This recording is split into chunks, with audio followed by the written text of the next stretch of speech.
Olá, olá, olá! Vamos começando mais um episódio aqui do nosso microscópio, no quadro que hoje conversamos notícias e como está a ciência no país, para trazer aí um tema um pouquinho diferente do que a gente vê no dia a dia aqui no canal.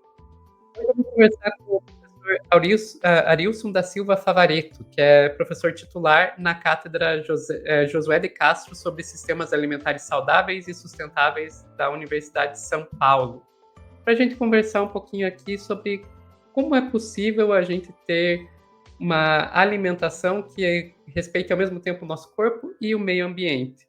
Sem mais delongas, vou trazer o professor aqui para conversar com a gente. Muito obrigada pela presença, professor. Eu que agradeço. Prazer conversar com vocês. Muito obrigado. Professor, a gente sempre quando fala sobre alimentação, automaticamente vem aquela propaganda do agronegócio, né? Que o agro brasileiro alimenta o mundo, mas ao mesmo tempo a gente tem uma questão de que a gente sabe que o agronegócio brasileiro ele tem um impacto ambiental muito grande. A gente já até teve uma conversa aqui no nosso programa mesmo com o Tasso Azevedo, do MEP Biomas, e sempre trazem dados aí de como que o agronegócio pode ser destrutivo. Eu acho que você é a melhor pessoa para fazer uma pergunta bem simples, assim, nem um pouco complexa. É possível a gente conseguir se alimentar e, inclusive, por que não, alimentar outros países através da exportação sem destruir o nosso planeta, o nosso país no processo? Bom, como você mesmo tá mencionando, não é uma resposta simples, mas eu vou tentar ser o mais conciso possível nisso. Veja, o que aconteceu ao longo dos últimos 50, 60 anos foi o seguinte: a gente tinha, até a geração anterior à minha, um grande problema de déficit de produção de alimentos no mundo. Vamos lembrar que a população, ao longo do século passado, ao longo do século XX, ela cresceu muito e muito rápido, não é? E a gente tinha tecnologias muito mais rudimentares do que a gente tem hoje.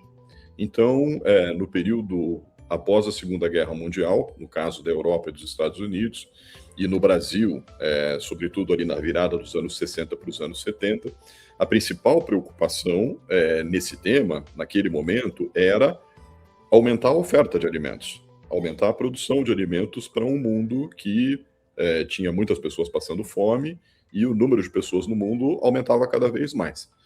E a maneira de fazer isso foi a partir de um modelo de produção que era muito intensivo em recursos naturais. Então, no caso da agricultura, por exemplo, você precisava de cada vez mais área, de cada vez mais terras, para aumentar a produção de alimentos. No caso da indústria, uma das maneiras de aumentar essa oferta foi a expansão dos chamados produtos ultraprocessados. Não é? Agora, o que acontece? Nós estamos no século XXI, já passou um quarto do século XXI, certo? Nós estamos caminhando quase daqui a pouco para a metade do século XXI. E o século XXI é muito diferente do século XX. Então, há duas grandes diferenças, ou três, certo? Primeira grande diferença, o mundo ao longo desse século, em termos de tamanho da população, não vai crescer mais tanto quanto a gente cresceu no século passado, certo? A expectativa do Serviço Demográfico das Nações Unidas é que nós vamos chegar ali a 11 bilhões, mais ou menos, de pessoas, e a tendência é que pare por aí. Tem muitos países que já estão numa situação de estabilidade demográfica. Isso significa dizer que o número de pessoas para serem alimentadas não vai continuar crescendo, como aconteceu no século XX. Consequentemente, você também não precisaria aumentar a produção. Ainda, consequentemente, você não precisaria incorporar cada vez mais áreas, transformando florestas em pastagens ou lavouras de soja e etc, etc. Segunda diferença, a gente tem hoje tecnologias que permitem produzir muito mais por hectare de terra. Então, isso significa dizer que a gente pode aumentar a produção, aumentar a quantidade daquilo que é produzido, sem precisar expandir a área de produção. Há tecnologias que permitem melhorar a produção nas áreas que já estão desmatadas. Então, essa é a segunda grande diferença. E a terceira grande diferença. Claro, ainda existe gente que passa fome no mundo, certo? Mas, em primeiro lugar, é menos proporcionalmente do que a gente tinha no passado.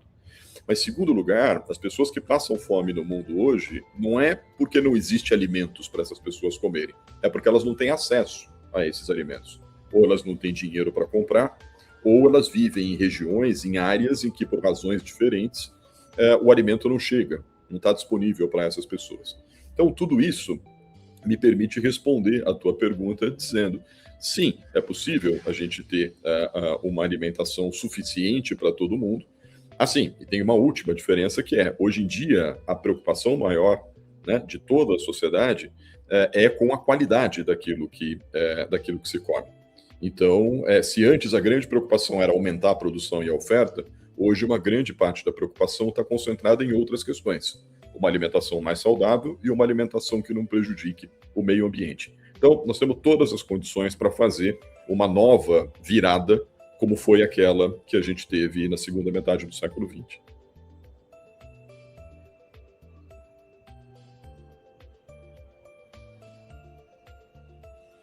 Eu não estou te ouvindo. Se é possível, então qual que é o grande entrave? O que a gente está fazendo de errado que ainda não chegou lá? De novo, pergunta super simples. Mas assim que é bom, assim que é bom. Se fosse pergunta simples, a gente não precisava, né, gastar o tempo das pessoas que estão ouvindo e vendo a gente. Olha, a primeira dificuldade que a gente tem para fazer essa transição, né, como a gente chama, transição agroalimentar, está no fato de que os custos do atual modelo de organização do sistema agroalimentar, eles são repassados para o conjunto da sociedade e de maneira diluída. Tentando traduzir um pouco essa ideia em palavras mais simples, né? Tudo que se produz tem um custo, certo? Uhum. Alguns desses custos, eles são embutidos no preço. Então, se eu estou produzindo um produto qualquer, eu tenho o preço da matéria-prima, eu tenho o preço da energia, na linguagem da contabilidade, a gente sempre coloca também no preço aquilo que, eu vou usar um termo técnico, né? Às vezes se chama de custo da depreciação. Então, por exemplo, se eu uso uma máquina, vamos supor que eu tenha uma indústria têxtil, então eu faço o quê? Eu contabilizo qual é o valor que eu vou ter que gastar para, ao longo do tempo, repor aquela máquina que eu uso hoje e que, com o tempo, ela vai se desgastando, ela vai se tornando obsoleta e etc, etc. Então, a gente poderia chamar isso de custo da depreciação. Se eu tenho uma fábrica, eu embuto isso no preço. Eu vou dizer, bom, eu tenho aqui, meu equipamento, ele é consumido também, né, ao longo do tempo na produção. O que acontece? A gente não coloca o custo da natureza na produção, certo? É como se a natureza fosse uma coisa que a gente não precisa pôr na conta, certo? Então, pensando no alimento, se eu vou colocar no custo do meu alimento o custo do trator, o custo do agrotóxico, mais o custo da terra que eu estou destruindo, dos aquíferos que eu estou contaminando, isso não entra. Isso não entra na conta e não vai para o preço. Então, as pessoas não percebem, né, digamos assim, o custo real de produzir dessa forma. Tem vários outros custos que não aparecem, certo? Os subsídios. Muita gente que o Estado gasta demais, nós temos uma crise fiscal, não sei, etc, etc. Mas esses subsídios, eles custam bastante para o Estado. De tempos em tempos, no caso... Safra. Por exemplo, né? Por exemplo, pouca gente sabe, né? O Brasil é um dos países que não cobra imposto sobre exportações do que a gente chama de commodities agropecuárias. A soja, por exemplo. A Lei Candir, se eu não me engano. Exatamente. Isso foi criado lá nos anos 90, a chamada Lei Candir, como uma forma provisória de fazer com que o Brasil pudesse exportar mais, porque naquele momento o Brasil tinha eliminado muitas das tarifas de importação. Então o Brasil começou a importar muitos produtos industrializados da China, marcadamente, né? Foi aquele momento em que a gente teve uma entrada muito grande dos produtos chineses, mais baratos, industrializados no Brasil e etc. Então, para o Brasil não ficar com a balança desequilibrada, ou seja, importar muito e exportar pouco, então o que se fez? Falou, bom, onde é que a gente é mais competitivo? Na agricultura. Então vamos tirar os impostos da exportação desses produtos agropecuários para a gente poder exportar mais e poder equilibrar a balança. Aquilo que era para ser provisório já está durando 30 anos, certo? Então, isso tem um custo. E alguém poderia dizer assim, mas é porque assim a agricultura brasileira fica competitiva. Mas tem outros países que competem com o Brasil e têm imposto de exportação. Então, esse é um custo para o Estado brasileiro. Seguros, nós estamos falando agora de um período de mudanças climáticas. Cada vez mais a gente vai ter quebra de safra, eventos extremos, secas prolongadas, em outros lugares excesso de chuva. Isso vai fazer com que os agricultores cada vez mais tenham perdas de safra. O que acontece quando você tem perdas de safra? Você corre para o Estado e pede uma compensação, sob a forma de seguro. Isso tem um custo, certo? Então a gente poderia ir listando aqui várias coisas que são custos que não são repassados para o preço. Então, é como se, para o conjunto da sociedade, esses custos não existissem. Ou, pelo menos, né, você não transforma, né, essas perdas todas, as ambientais e outras, em uma coisa de valor monetário. Isso contribui para que a percepção disso fique diluída.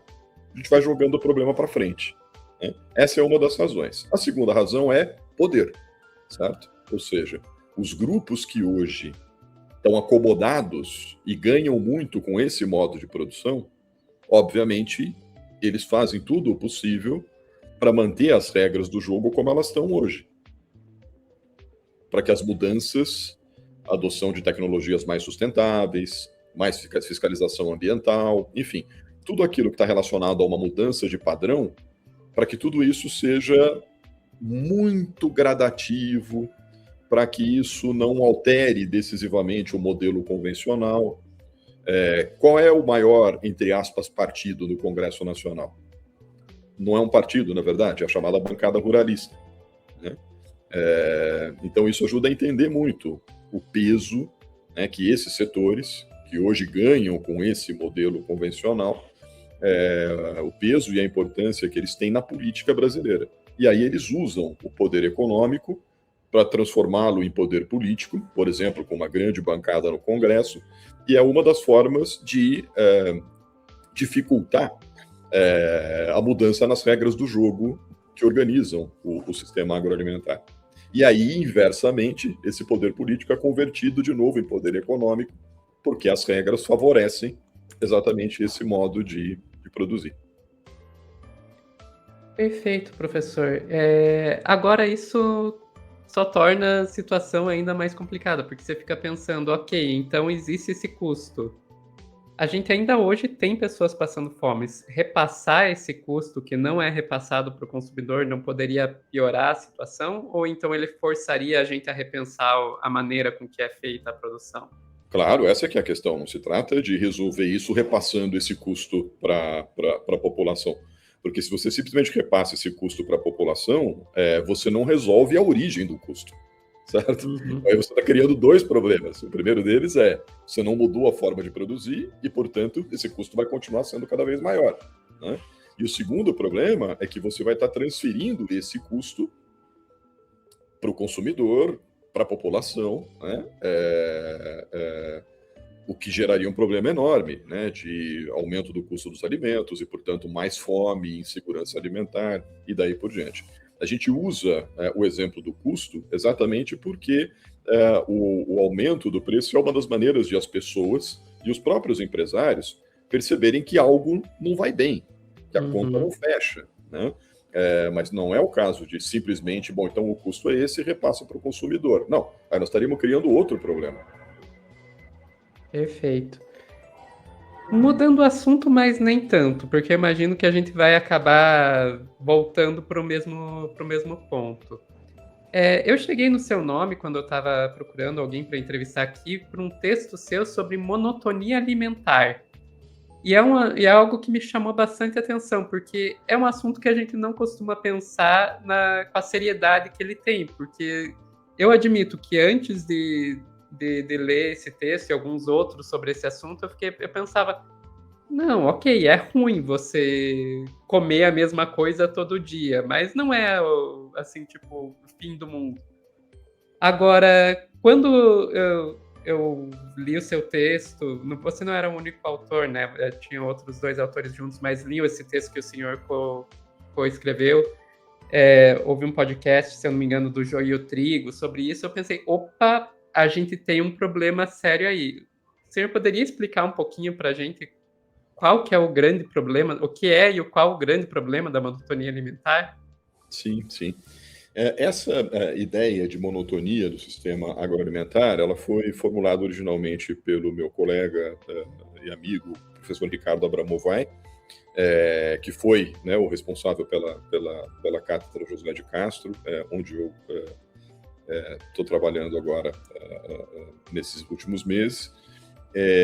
E isso está na base da produção dos pesquisadores da cátedra Josué de Castro. Por que a gente fala? Né? Primeiro, qual é a ideia? A gente diz, olha, na nossa conversa aqui, agora a gente estava falando justamente disso, né? Olha, existe uma maneira, né, de funcionamento do sistema agroalimentar que gera vários problemas. Muito bem. O que a gente tenta fazer é dizer o seguinte, tá bom, tem vários problemas, tá?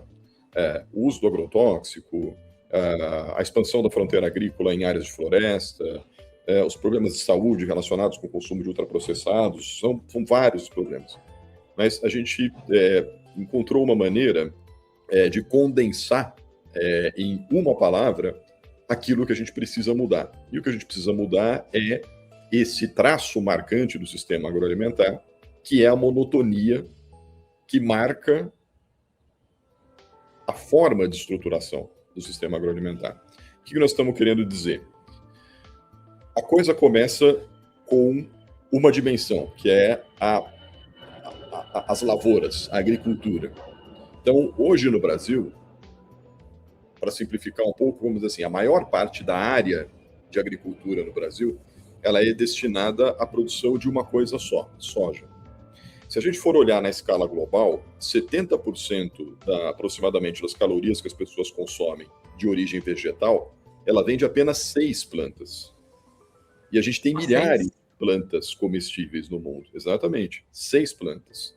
Soja, milho, trigo, arroz, batata, cana-de-açúcar. Ou seja, 2/3, arredondando, mais de 2/3 daquilo que as pessoas comem de alimentos cultivados, vem de apenas 6 plantas. Isso é monotonia, certo? Ou seja, se a gente olha, eu estou em São Paulo, se você for viajar aqui para o interior de São Paulo, esses dias eu fui visitar um amigo que estava doente, ele mora na fronteira com o Mato Grosso do Sul. Ou seja, eu saí de São Paulo, atravessei quase o estado todo. Depois que você passa, saindo aqui de São Paulo em direção ao Mato Grosso do Sul, depois que você passa por Campinas, você praticamente só vê uma coisa, cana. São 400 quilômetros de cana-de-açúcar de um lado, cana-de-açúcar do outro. De vez em quando você passa por um centro urbano e, de novo, cana. Cana, cana, cana, cana.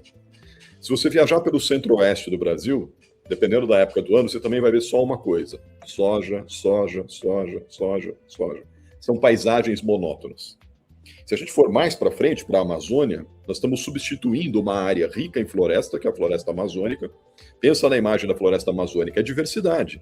Uhum. Vários tipos de árvores, vários tipos de aves, a fauna, a flora é muito diversa. A gente substitui isso por uma espécie cultivada. Pior, a maneira de cultivar essas espécies também elimina aquilo que a gente poderia chamar de microbiodiversidade. Porque o uso de agrotóxicos, a substituição da fertilidade natural da terra pelos fertilizantes químicos, tudo isso mata a biodiversidade dos solos, mata os nutrientes naturais dos solos. Então, você tem uma substituição da diversidade, da biodiversidade, da microbiodiversidade, por uma monotonia. Aí nós vamos para a segunda dimensão. Mas para que tanta soja? As pessoas comem tanta soja assim? Não. Não. uma boa parte da produção da soja vai para alimentação animal. E se eu falar para você, pensa numa granja de suínos ou numa granja de frangos, provavelmente a imagem que vem à sua cabeça é daquela granja com um monte de galinhas, de frangos, todos iguaizinhos, né? Uhum. Todos compactados num lugar só. A granja de suínos, a mesma coisa. Os porquinhos todos cor-de-rosa, iguaizinhos, etc, etc. De novo, monotonia genética. Então, quando você coloca animais, né, também com uma grande monotonia genética e amontoados num lugar, esse lugar vira o quê? Um espaço propício para a proliferação de doenças. Porque a genética é toda igual, se um fica doente, a chance de que todos fiquem é a mesma. Como é que você controla isso? Usando cada vez mais antibióticos. Uhum. E antibiótico, você sabe, quanto mais você usa, mais você vai precisar usar se você tem uso contínuo. Daí Isso, começa a aparecer aquele monte de bactérias multiresistentes e ninguém sabe por quê. essa é uma das principais preocupações da Organização Mundial de Saúde hoje, que é a chamada resistência antimicrobiana. E aí a gente tem o quê? O risco das grandes pandemias e etc, etc. Tudo isso termina na última ponta, que é a dieta. O que os nossos dados mostram? Né? Os nossos dados, os dados produzidos aqui na Faculdade de Saúde Pública da USP, mostram que, no caso do Brasil, mas isso vale para o mundo inteiro, você tem um aumento cada vez maior do consumo de ultraprocessados e uma diminuição da diversidade de alimentos que tem no prato das pessoas. As pessoas estão trocando os alimentos in natura e minimamente processados. Não é que não pode comer coisas que a indústria produz, não é isso, tem diferenças. O grande problema está nos chamados ultraprocessados. A conserva em lata que você compra e etc., isso não é ultraprocessado. Isso é um produto que passa por uma industrialização. Então, nós não estamos dizendo que as pessoas, todo mundo tem que ir na horta colher o que vai comer e etc. Não é isso. Mas tem uma categoria de alimentos que são os ultraprocessados, que alguns vão dizer, os ultraprocessados nem comida é um composto químico que vendem para a gente como se fosse comida e que comprovadamente é o responsável por uma série de doenças não transmissíveis que hoje mais matam as pessoas no mundo. Diabetes, problemas circulatórios, alguns tipos de câncer, enfim, há um rol de doenças não transmissíveis, cuja incidência vem aumentando cada vez mais, e isso está diretamente associado com o consumo de ultraprocessados. Então a gente tem uma monotonia também das dietas. Então nota que de uma ponta a outra existe uma lógica. A questão não é saber, mas é porque o consumidor quer isso que aí a indústria e a agricultura produz. Não, o consumidor come isso também porque é isso que a agricultura e a indústria produz. Também não vale dizer o contrário. Não, a agricultura e a indústria produz isso porque é isso que o consumidor quer. Não importa, é como a coisa do ovo e da galinha, certo? Uhum. É o conjunto que funciona a partir de uma monotonia, e é essa monotonia que precisa ser mudada. Nós precisamos de mais biodiversidade, nós precisamos de uma diversificação na oferta de alimentos, e nós precisamos de uma diversificação das dietas alimentares. Por isso, essa nossa ideia de monotonia como uma espécie de mensagem-chave a respeito de o que estrutura o sistema agroalimentar e o que precisa mudar. É a monotonia. Mas e como que a gente chegou nesse ponto, professor? Porque isso que você está falando, assim, tipo, para mim realmente parece bastante visível. Você viaja para outro continente e você vai chegar lá e as pessoas vão que tem um clima completamente diferente, uma cultura completamente diferente, mas as pessoas vão estar comendo o mesmo frango, o mesmo boi, o mesmo arroz, a mesma batata, sabe? Uhum. Como que a gente chegou nesse ponto que parece que o mundo inteiro se homogeneizou do ponto de vista alimentar? Aí a gente volta naquela sua primeira pergunta. A gente chegou nisso porque 70 anos atrás, grosso modo, fazendo uma conta redonda, as pessoas não tinham a preocupação que a gente tem hoje, nem com a saúde e nem com o meio ambiente. Isso não era uma questão. A gente não tinha a ideia de mudanças climáticas 70 anos atrás. Hoje a gente tem. 70 anos atrás, a grande preocupação das pessoas era a seguinte: tem que pôr comida na mesa das pessoas, não importa que comida era. Porque as pessoas vinham de traumas, de fome, e fome radical, digamos assim, certo? Em muitos países, a maior parte da população tinha dificuldade para ter comida de maneira estável na mesa, ou de encontrar comida nos armazéns, depois nos supermercados e etc. Cada época tem a sua preocupação. Então, eu costumo dizer o seguinte: a agricultura brasileira e a indústria alimentar foi muito bem sucedida no período do pós-guerra. Muito bem sucedida. Por quê? Porque naquele momento a preocupação era essa: aumentar a oferta de alimentos. O que não pode acontecer é hoje a gente dizer, então vamos continuar assim, porque se foi bem sucedida, continuamos, certo? Não. Os problemas mudaram, né? A escala da produção mudou. Então hoje a gente não pode mais pensar a organização do sistema agroalimentar com a cabeça de 70 anos atrás. Eu não quero, eu não posso, eu acho que é errado eu culpar alguém 70 anos atrás por preocupações que a gente tem hoje. Uhum. Agora, eu tenho que culpar as pessoas que estão vivendo hoje se elas não perceberem que os nossos problemas são outros. Quando a gente faz o diagnóstico da monotonia, tem duas críticas que a gente ouve. Uma delas é dizer, mas vocês estão querendo voltar ao passado. Aquele período em que as pessoas plantavam o que comiam, e etc, etc. E a gente diz, não, absolutamente não se trata disso. A gente não é contra a tecnologia, certo? A gente não é contra a indústria. O mundo precisa de tecnologia, o mundo precisa de indústria, certo? Só que a gente precisa reconciliar a indústria e as tecnologias, e o agro, portanto, também, com dois requisitos dos quais eles foram progressivamente se distanciando. O primeiro deles é a saúde. A alimentação, ao longo do tempo, foi se distanciando da saúde. Virou só uma questão de calorias, né? Hoje em dia, inclusive, como é que a gente fala? A gente não fala de vou comer um bife, tá? Muita gente fala, vou comer proteína, certo? A Rita Lobo, esses dias, dizia, as pessoas já não falam mais vou beber água, as pessoas falam vou me hidratar, certo? Quando você fala, a hidratação é importante, você abre a porta para os isotônicos. Quando você fala das proteínas, você não está pensando no bife ou no feijão, você abre a porta para, né, as proteínas, essas que as pessoas tomam hoje em pó e mistura nas whey protein. Exatamente. Então, uma parte da sociedade desconectou a comida de dimensões que são importantes. Então, uma dimensão é a saúde. A outra dimensão é a questão cultural, certo? Formas de preparar e de consumir os alimentos, certos pratos, certos produtos. Eu não vou me lembrar agora de memória, mas em um livro de um sociólogo de quem eu gosto muito, chamado Carlos Doria, sobre a culinária caipira, né, daquilo que antigamente chamava de Paulistânia, que era uma grande região que envolvia o interior de São Paulo, de Minas Gerais, até Goiás, tudo. Ele menciona a quantidade de variedades que a gente tinha de manga, de abóboras, que simplesmente não existem mais. Milho, por exemplo.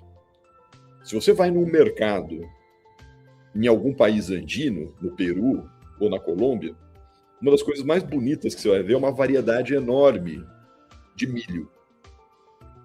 Milho roxo, milho vermelho, milho amarelo, batatas, a mesma coisa. Aqui não. Você vai no supermercado, hoje em dia, você encontra um tipo de manga, dois tipos de manga. A gente tinha vários tipos de manga quando eu era criança. Você não encontra mais isso. Você vai no mercado, você vai achar dois tipos de batata. Milho só tem um, certo? Então, nós estamos perdendo tradições, nós estamos perdendo sabores, né? Sensações. Essas coisas todas são importantes. Ou seja, a comida não é só X gramas de caloria ou de proteína e não é isso, não é disso que se trata, né? Então, a gente precisa reconectar a alimentação com a saúde, com a cultura e com o meio ambiente. E o mais importante, né? Essa é uma outra questão, uma outra crítica que se faz a esse diagnóstico nosso da monotonia. Mas você tem um custo para fazer essa transição. Se a gente for parar de comer o frango congelado, industrializado e etc., que a gente tem hoje, nós vamos diminuir muito a oferta de carne e isso vai ser ruim para a saúde das pessoas. Veja, ninguém está dizendo que nós vamos fazer uma mudança assim do dia para a noite. Agora, se a gente não colocar isso no horizonte como um compromisso, ela nunca vai acontecer. Então, eu vou fazer um paralelo aqui. Quem acompanhou, por exemplo, a COP30 aqui no Brasil, quem acompanha as discussões do clima, talvez tenha ouvido algumas expressões, e é uma pena, a gente sempre usa o anglicismo, né? Mas se fala muito, por exemplo, em phase out do petróleo, certo? Deixar para trás o petróleo, certo? Ou em transition away das fontes fósseis, transitar para longe da dependência que a gente tem hoje das fontes fósseis. O que nós estamos dizendo na Cátedra José de Castro é que nós precisamos fazer uma afirmação do mesmo tipo para o sistema agroalimentar. Nós precisamos de um phase out do sistema agroalimentar baseado na monotonia. Nós precisamos de uma transition away que nos leve, então, para longe desse modelo alimentar baseado na monotonia. A ideia de transição sugere isso, não é ruptura. A partir de amanhã não tem mais. Não, mas nós temos que dizer, num horizonte de 30 anos, nós queremos diminuir o consumo de ultraprocessados.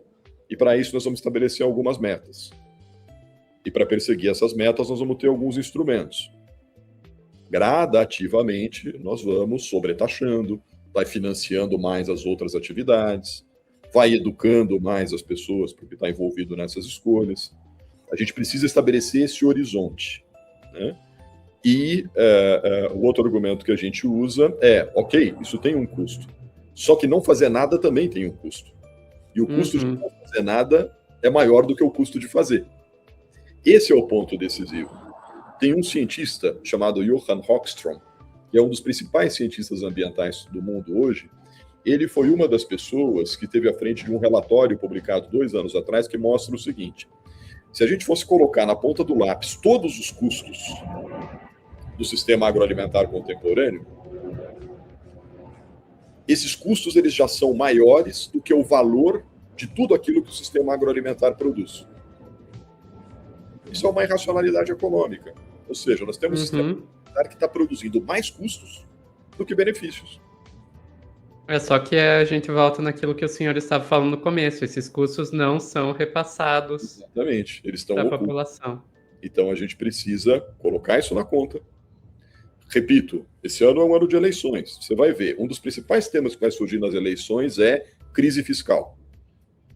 Muitos candidatos vão dizer, o Brasil está com um problema nas suas contas, o Estado gasta demais, nós precisamos cortar e etc. Pode ser, em muitas coisas eu concordo, você precisa cortar. Agora, tem uma grande parte do problema que é um redirecionamento. Se você redirecionar investimentos, incentivos, formas de regulação, por exemplo, do sistema agroalimentar, muitos custos vão diminuir ou desaparecer.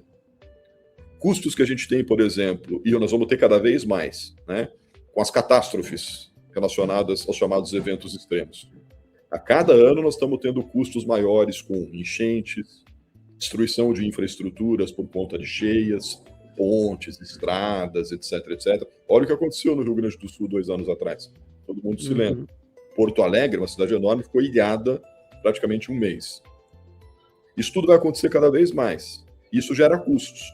Se a gente muda a nossa maneira de se relacionar com a natureza, e no Brasil o sistema agroalimentar é o principal vetor de transformação da natureza, esses custos vão diminuir. Se a gente muda o nosso padrão alimentar, uma boa parte dos gastos do SUS vai diminuir. Você não precisa cortar a verba que você tem hoje, certo? A demanda vai diminuir, porque nós vamos estar atuando na raiz de muitos problemas que levam as pessoas para o sistema de saúde, e claro, isso gera custo. Então a gente precisa ser mais inteligente na maneira de pensar a questão fiscal, a questão do gasto, né, no Brasil, porque uma boa parte disso está relacionado com as escolhas que nós fazemos sem conhecer ou sem medir as consequências. Perfeito. Professor, eu tinha mais coisas para perguntar para o senhor, mas eu sei que o senhor está com a sua agenda apertada. Então, tem alguma coisa que você gostaria de deixar para o nosso público que eu não perguntei? Olha, talvez duas ou três coisas bem rápidas. A primeira delas é a seguinte: a gente fala muito hoje, né, em mudanças climáticas. Esse é uma das principais preocupações, né, do mundo hoje, não sem razão. A gente fala muito em aumento das desigualdades. Essa é uma das outras grandes preocupações do mundo hoje. A gente fala muito em defesa da democracia e a gente fala muito em paz, porque a gente tem um aumento dos conflitos, sobretudo no plano internacional. Talvez esses sejam as quatro grandes preocupações das nossas gerações, né? O que vai ser o mundo daqui a 100 anos depende muito daquilo que as gerações atuais fizerem com esses quatro grandes temas: clima, desigualdades, democracia e paz.